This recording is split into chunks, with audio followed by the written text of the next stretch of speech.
Joining. My name is Jörg Surefetter, and I'm the director of the National Research Data Infrastructure, or in German, Nationale Forschungsdateninfrastruktur, NFDI.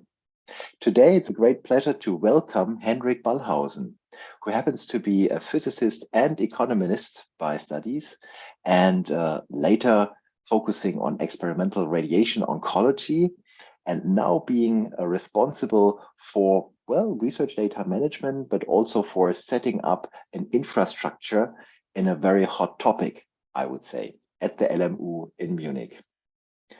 It is a very interesting topic because personally, I'm coming from the computer science, and I know that many of the ingredients that Hendrik Ballhausen will mention today are hot topics. And very cleverly, he combines it. It's about privacy-preserving computation. And it is based on the metaphor of peer-to-peer computing. So it's a distributed system in which the computation of sensitive data is being allowed without revealing, for example, the identity of participants. So it offers the possibility of using cloud infrastructures and distributed infrastructures for, well, sensitive data. And of course, in NFDI, this is one of the hot topics, for example, in the health domain. So I'm very much looking forward to your talk today. Thanks for joining here, Hendrik, and the floor is yours. Thanks for the invitation, and thanks for the great introduction. That perfectly sums up the talk. However, let's go a little bit further today. What I am going to talk today is a little bit the why, the how, and the what of privacy-preserving computation. So this will be a very high-level introduction because, as I understand, even though you very friendly put this, but I understand that this is a fringe topic even for computer scientists and for the NFDI. So we will not be going into any algorithmic details today. We're not going into any tools. It's not a tool talk, but we are trying to get a good overview about what this technology is about and where we could use it. So this talk has three parts. First of all, why privacy-preserving computation? And I'll be talking a little bit also versus open data and open science, because if you will, those are a little bit at odds sometimes. Some use cases, I'll be concentrating on medical use cases, but I'll briefly touch other ones. And then design goals, what we want to achieve with privacy-preserving computation. I'm going to give a very brief introduction on how this actually works. So we'll be looking at a very simple example. So easy that everyone can do this on pen and paper. And also look at some common technologies in this range, so you at least have a tour d'horizon and know what's what. And finally, as we are all practitioners, I'm going to give a very brief overview, absolutely not complete in any shape or form, about what software could be available or could be interesting for people within the NFDI who want to try this firsthand at their institution. Now, privacy-preserving computation versus open data and open science. This is interesting because, in a way, the two are quite the opposite. So, open data and open science, you all very well know that. It's about collaboration. It values collaboration. It builds trust. It provides transparency and also tries to ensure reproducibility. It uses resources quite efficiently, so network resources or computing resources or storage resources should be put to best use. And it is sometimes, as you all well know, characterized by quite complex contracts and behavior of the participants. But the technology itself is quite straightforward. And privacy-preserving computation, on the other hand, before even telling you what it is, it also values collaboration, so that they have in common. But then it's not built on trust. rather it replaces trust. It replaces trust by technological solutions. It does not provide transparency, quite the opposite. It provides privacy, or even, if you will, obfuscation. It adds some overhead, so it's not efficient. This overhead can be small, it can be huge. Think Bitcoin, it's quite similar. It's also an area where trust is replaced by expensive computation. On the other hand, the contracts and the behavior are quite straightforward. You can build solutions, you can build systems where there are no contracts needed, where there is no trust needed, where you're not making any assumption about the well-behavior of the participants. And finally, the technology is quite difficult. So it's kind of good to always keep in mind that today we're not talking about open data and open science, but rather the opposite. And to understand that this has like only the second best place. If you can have open data, if you can have open science, in 90% of scientific use cases, that's preferable and you should stick with it.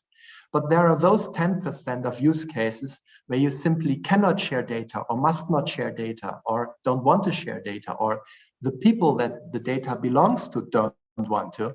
And in these use cases, privacy-preserving computation can be an alternative. So whatever I say today is not meaning to say that all computation should be privacy-preserving. On the contrary, I'm telling you that if you have to do it, there's ways to do it, but you should be aware that it's costly and complex. Now, let's get right into use cases. And probably the largest use case ever in privacy-preserving computation is only a couple of years old. This is from the COVID pandemics, of course. And in the beginning, there were plans to do some contact tracing. And the Pan-European Privacy-Preserving Initiative, they call themselves privacy-preserving, so they had this goal, made a first draft, and they were using pseudonyms so people could be re-identified, and there would be central processing of contact logs. So basically, for the entire European population, some central government bodies would know who met whom physically. And this, of course, was met with stiff resistance. And very quickly, a new consortium was formed, the decentralized privacy-preserving proximity tracing. This was open source. The basic technology was provided by Google and Apple, but it was championed and governed by very credible national institutions, for example, the Robert Koch Institute in Germany. And it was using anonymous identifiers, identifiers that your phone would generate on the fly and change every couple of minutes or hours. And the contacts would be stored only decentrally on your phone and on the phones of the people you met. And this was quite successful in that alone in Germany, over 45 million people actually downloaded this application, which made it immediately #1 app in healthcare, and is today probably the biggest success in privacy-preserving computation in pure numbers and probably also in impact.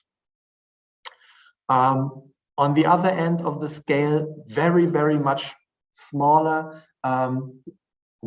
that means LMU in Munich and Charité in Berlin, with the technical help of the Technical University in Munich, we did a very small pilot experiment in 2019, 101 glioblastoma patients, about half of them at Charité, half of them at LMU Munich. And we want to analyze their confounding factors for their survival. So basically understand why are some people surviving glioblastoma for longer and others unfortunately don't. And the more data you have, the better. But in medicine, you cannot simply exchange data. So the alternative would be to go through some very difficult contracting and also consent gathering from patients, which I have to tell you, we still did. So this was kind of, we could have exchanged that data, but we wanted to try without data exchange. And what we did was a so-called secure multi-party computation experiment, which went very well. It was feasible. We could compute on our distributed data as if it was in one place. And there was little traction in the press, but the Ärzteblatt reported and some expert took notice. So at least for us, this was a very interesting and very encouraging first result to see if we could gain some traction in that regard. There are some other interesting use cases in medicine where you have data from very different sources. For example, in healthcare research in Germany, Versorgungsforschung, you have someone going to the physician, then getting a prescription, fetching the medicine at the apothecary, probably buying some prescription-free drugs at the same time, taking the drugs and then having an adverse event and having to go to the hospital for treatment, having a diagnosis, having clinical endpoints. So there's lots of different data involved, lots of data owners from insurance companies over physicians, over the patient himself or herself. So this is very difficult to navigate with contracts, and it's very difficult to navigate with technical solutions. Of course, there are non-medical use cases for privacy-preserving computation, such as public research on private data, or vice versa, other way around. Private company wanting to use public data, meaning not data in the public space, but data collected by public government bodies, or citizen science, where hundreds or even thousands of citizens contribute to some research project and also contribute their individual data.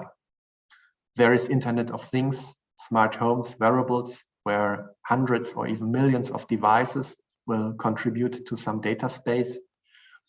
There is modern traffic planning or car fleet management, predictive maintenance, where individual car owners don't want to reveal their everyday traffic routine, but we want to have aggregate results.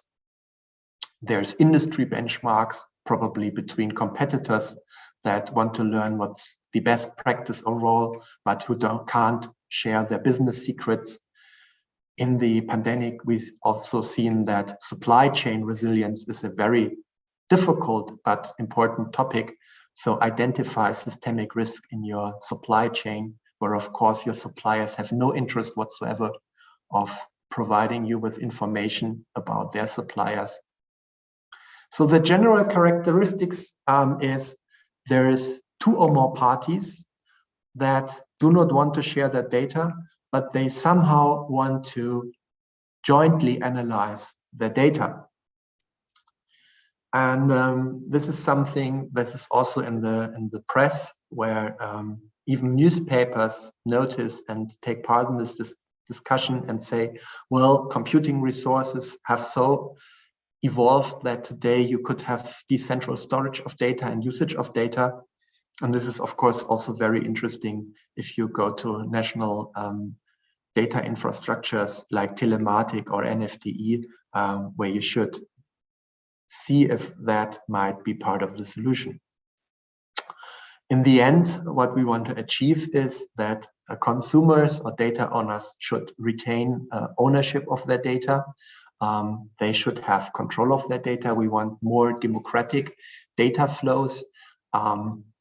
Consent should be dynamic. What this means is that today there's often the fear, if you ever give your data away, there's no way to get it back. So even if you agree that your data could be used for purpose A, then you can't be sure that it will be reused for purpose B that you have not explicitly agreed to. And with these, or some of these technologies, it's possible to ensure that for every new calculation that's done, you have to give consent again. Also, it's interesting, of course, if you don't have huge central databases, then the attack surface is diversified. Well, it's not shrinking. In fact, you have a million small attack surfaces instead of a large one, but it's also a lot less attractive to hack millions of individual devices instead of one big database.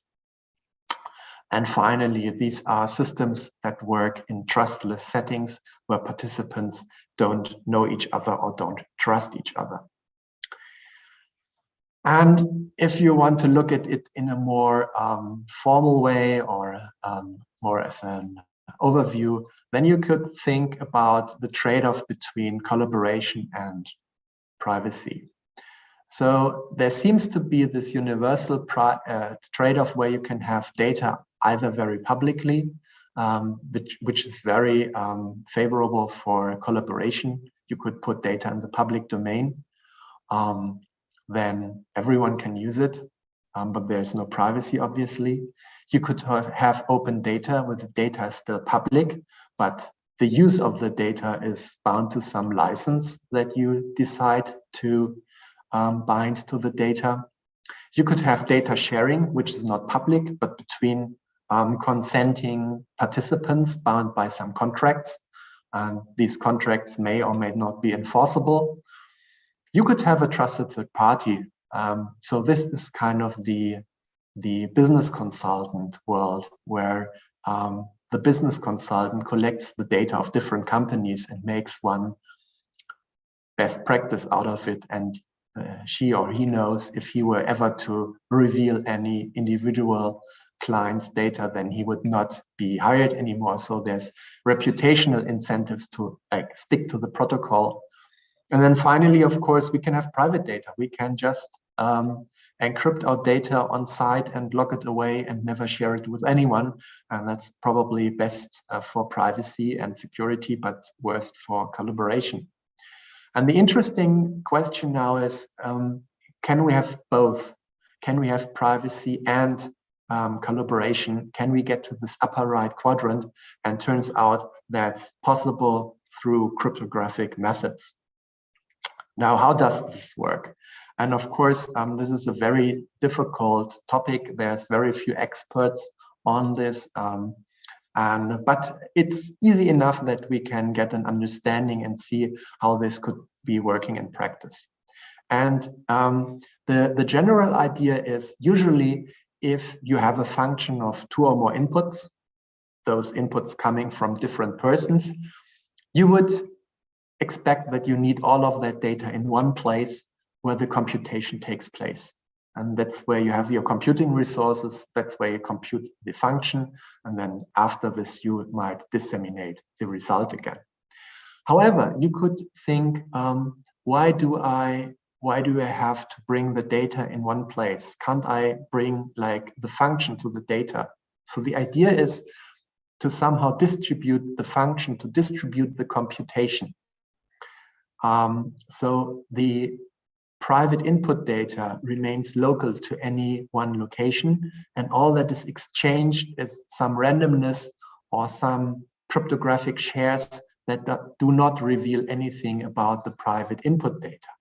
And in fact, that's possible. Let's look at a very, very simple example. That's secure sum. So here's Alice, Bob, and Charlie. They all have a private number in mind they want to compute. And of course, 5 plus 10 plus 7 would be very simple to compute. That's 22, but they don't want to share this data. So what they do instead is they exchange randomness. Alice rolls the dice. She rolls 3. She tells Bob that she rolled 3. So all that she tells him is randomness. He doesn't learn anything from that. And Alice subtracts that number from her secret input, and Bob adds that number to his secret input. So the overall balance has not changed. +3, -3, still the same sum in the whole overall system. Bob does the same with Charlie, sends 2, subtracts this, Charlie adds 2, and in the final step, Charlie rolls the dice at one final time, rolls the 1, sends that 1 to Alice. Alice adds the 1, Charlie subtracts the 1, and it's very simply to check that 3 plus 11 plus 8 is still 22. But the interesting fact is that now suddenly they are able to reveal that data to each other, that intermediate result, and then jointly compute 22. Now, obviously, this is correct because the balance has not changed. However, how is this secure? Let's look at Alice's equation. So Alice's secret input 5 was originally only known to her. The 3 is known to both Alice and Bob because that's the number she sent to Bob.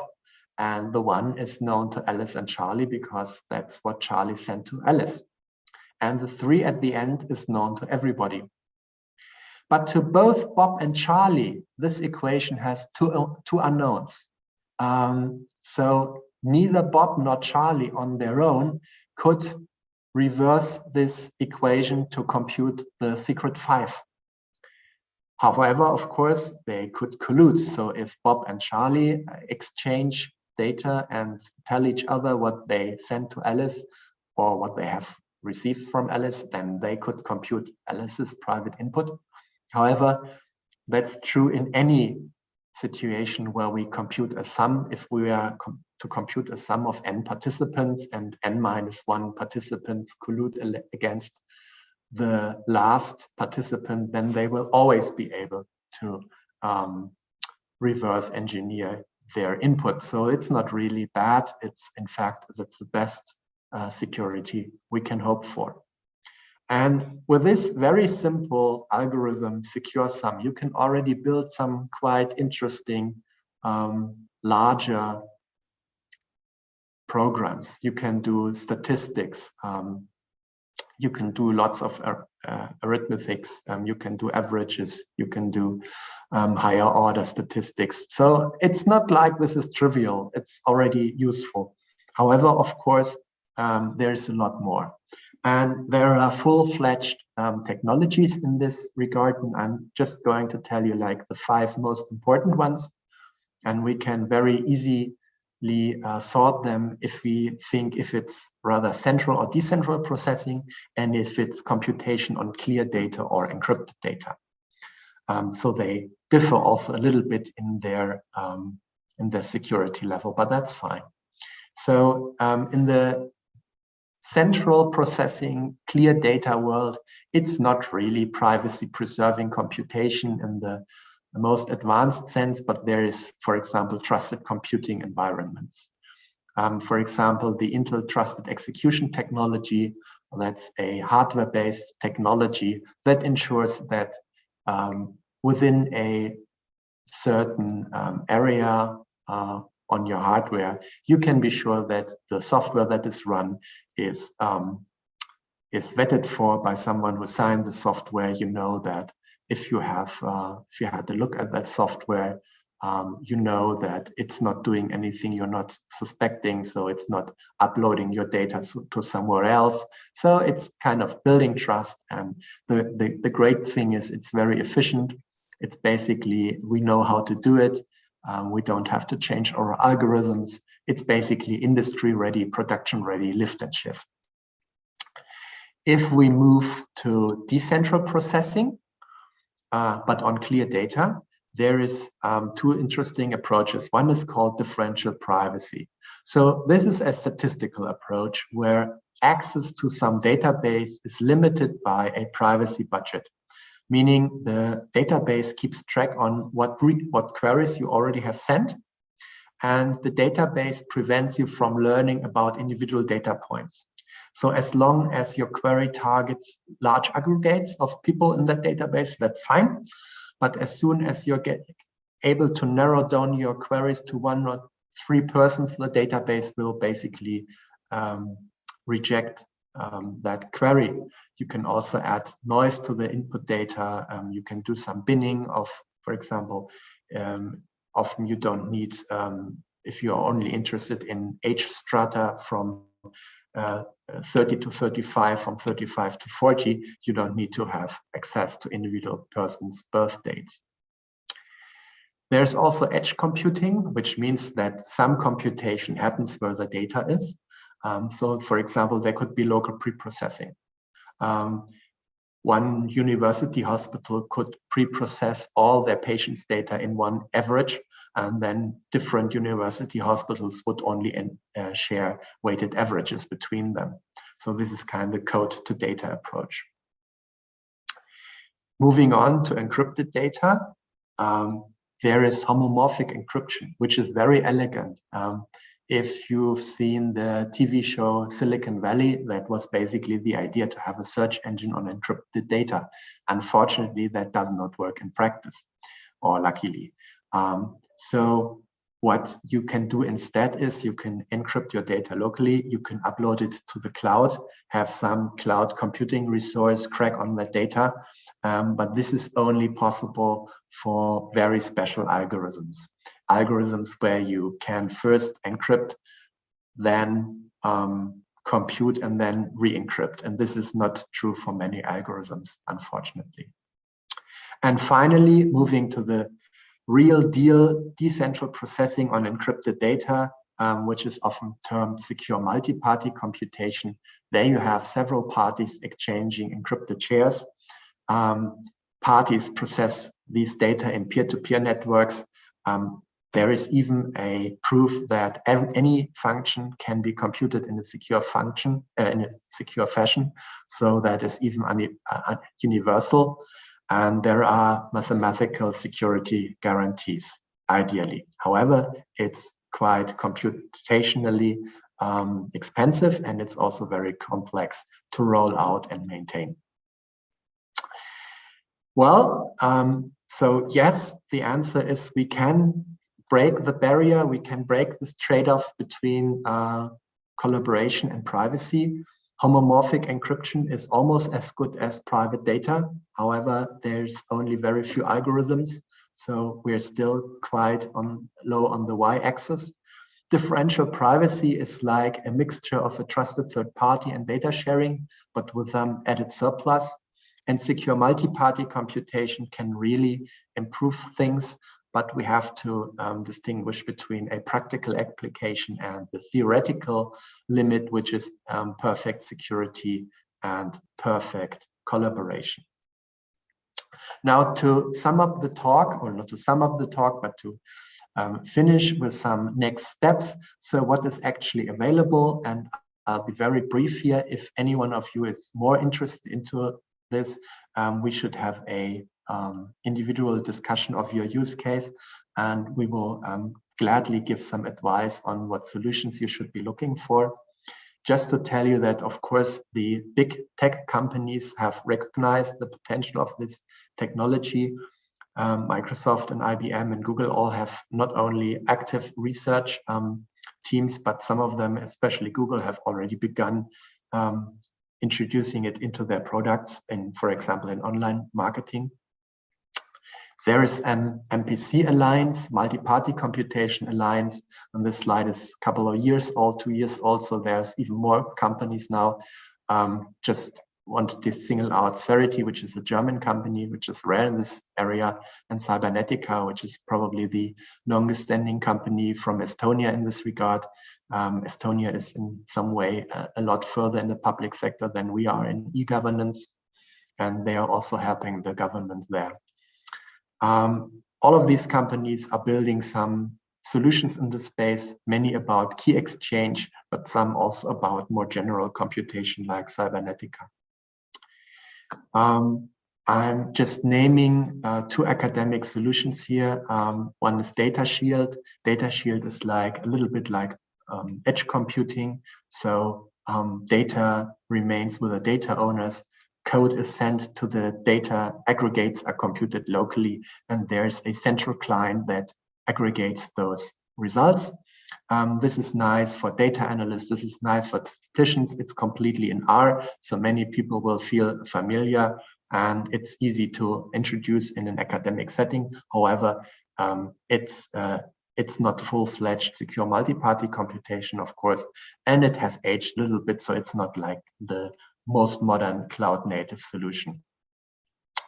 there's this very mature commercial solution, sharemind by Cybernetica. Not going into detail here, just telling you that this is really a secure multi-party computation where you have a cluster of secure computation nodes with lots of different interfaces by now. So lots of different situations where you can introduce it into your overall cloud solution.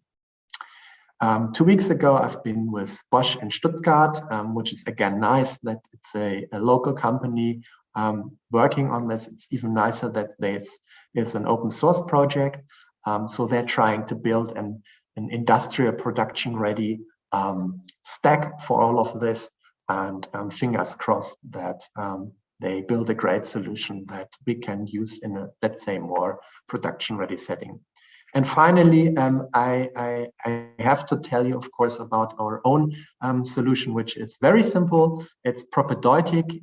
The idea is really to reduce barriers to entry to get started in minutes. It's very simple architecture where the cryptography is offloaded to a server and you use that cryptography to a very simple API. Basically, it's Python plus a web server. So the technology is very simple server side and client side. You can use your browser basically, or your command line, or whatever you prefer. And this is I'm here today because the Stifterverband very friendly finances this project, also got us the innovation prize, and just to show you that this really reduces then to 5 or 6 lines of code. So with this, thank you very much for your attention. Hope this was interesting to some or all of you. Thanks to my colleagues at LMU and LMU Hospital and Klinikum Augsburg who are in this Stifterverband project, and of course to all the other people who have contributed to these open source projects and the community. Happy to take your questions. Thank you very much for introducing to us the topic of privacy-preserving computing, very nicely showing also applications and available stacks from commercial vendors, but also in the academic world, not to forget your own approach. And I'm really looking forward for questions, because I think a number of these issues tackle problems that we see in NFDI.